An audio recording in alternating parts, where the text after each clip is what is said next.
It was not unusual for Garrett Foster to be at a protest against police brutality on a Saturday night, and it was not out of character for him to be armed as he marched. Mr. Foster was carrying an AK-47 rifle as he joined a Black Lives Matter demonstration blocks from the state capitol in Austin, Texas. Gun rights supporters on both the left and the right often carry rifles at protests in Texas, a state whose liberal gun laws allow it.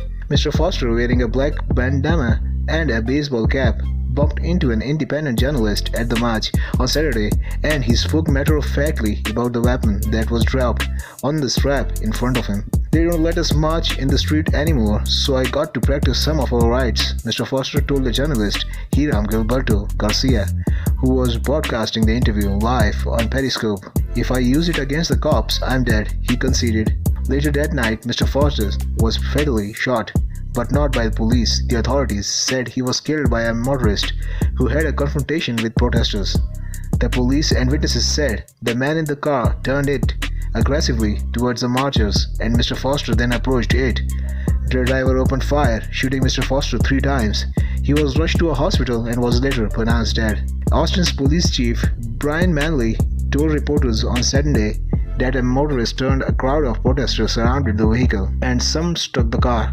The driver, whose name has not been released, then opened fire from inside the car as Mr. Foster approached.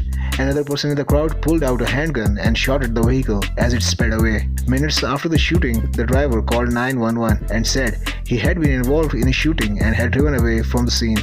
Chief Manley said the caller told dispatchers he had shot someone who had approached the car's window and pointed a rifle at him.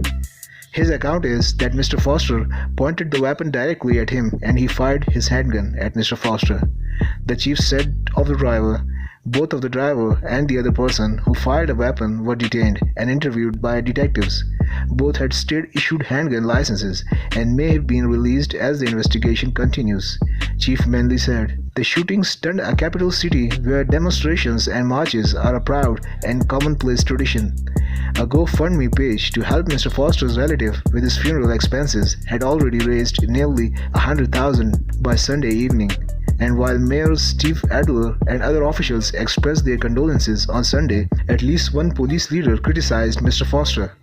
On Twitter, Kenneth Cassidy, the president of the Austin Police Officers Union, retweeted a video clip of Mr. Foster explaining to Mr. Garcia, the independent journalist, why he brought his rifle in the clip. Mr. Foster is heard using curse words to talk about all the people that hate us, but are too afraid to stop and actually do anything about it. In his tweet, Mr. Cassidy wrote, "This is the guy that lost his life last night. He was looking for confrontation and he found it." Mr. Garcia, who has filmed numerous Austin demonstrations in recent weeks, captured the chaotic moments of the shooting live on video. Protesters are seen marching through an intersection. When a car blares its horn, marchers appear to converge around the car as a man calls out, "Everybody back up." At that instant, 5 shots rang out, followed shortly by several more loud bangs that echoed through the downtown street. Mr. Foster, who had served in the military, was armed, but he was not seeking out trouble at the march. Relatives and witnesses told reporters at the time of shooting, Mr. Foster was pushing his fiancée through the intersection in her wheelchair. Mr. Foster and his fiancée, Whitney Mitchell, had been taking part in protests against police brutality in Austin daily since the killing of George Floyd in Minneapolis. Mr. Foster is white and Miss Mitchell, who is quadruple amputee, is African American. She was not injured in the shooting. He was doing it because he feels really strongly about justice and he was very heavily against police brutality. And he wanted to support his fiancée, Mr. Foster's mother, Sheila Foster, said in an interview with Good Morning America, adding that she was not surprised he was armed while at the march. "He does have a license to carry and he would have felt the need to protect himself," Mr. Foster said. In Texas, it is lawful to carry rifles, shotguns and other so-called long guns on the street without a permit, as long as the weapons are not brandished in a threatening manner.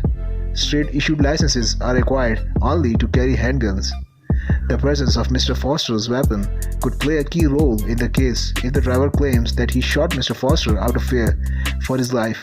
a defense allowed under the so-called stand your ground law in the state. The shooting reignited a long-running debate in Texas about the open carry movement, in which many men and women carry their rifles and other weapons in public places. Gun control supporters say the movement that encourages such displays seek to intimidate the police and the public, while gun right activists defend it as a celebration of their Second Amendment rights.